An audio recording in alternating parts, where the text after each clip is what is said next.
If you're checking a phone app every time you want to arm a security device, you're already paying a small tax in attention and delay. The YoLink SirenFob addresses that directly with a quarter-mile control range. And that's the kind of distance that changes where you can use something like this. You're in a parking lot. Your vehicle is a quarter-mile away, and you need to disarm the siren before you open the door. The 1/4-mile open-air range means you can do that from the far side of the lot without pulling your phone out. Or you're inside a building and you want to arm a perimeter without walking back to a hub. That's the specific task this siren controller exists for. What it is a choice in a common tension for security gadgets: complexity versus immediacy. This SirenFob picks immediacy, which you can see in the fact it doesn't need a hub or an app. It's a device-to-device pairing fob, which is a fancy way of saying the button talks straight to the siren. Before you buy, the thing to understand is that this is a remote for a very specific ecosystem.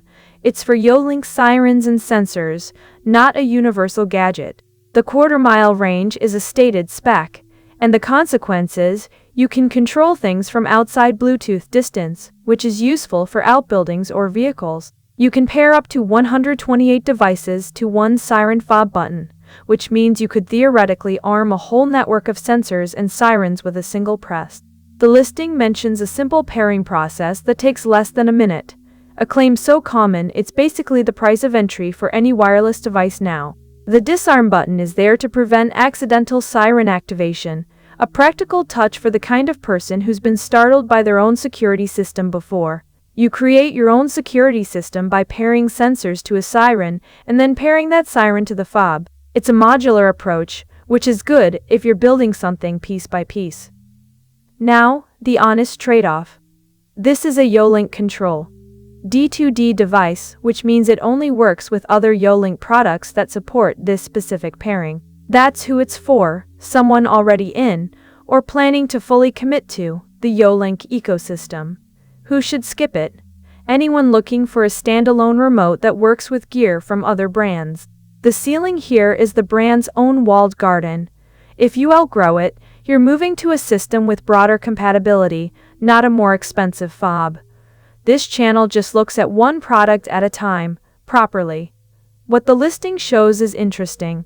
It's very clear on the 1/4-mile range and the no subscription angle, which are the headline specs for a careful buyer in this category. It's conspicuously silent on battery life for the fob itself, which usually means it's not a standout feature, and you should confirm that detail before buying. The listing also emphasizes no app required multiple times, which translates flatly to you can't configure it from your phone, a limitation that's also its main selling point for simplicity. The durability signal is in the construction for a handheld fob meant for pockets and keychains, though the listing doesn't specify materials.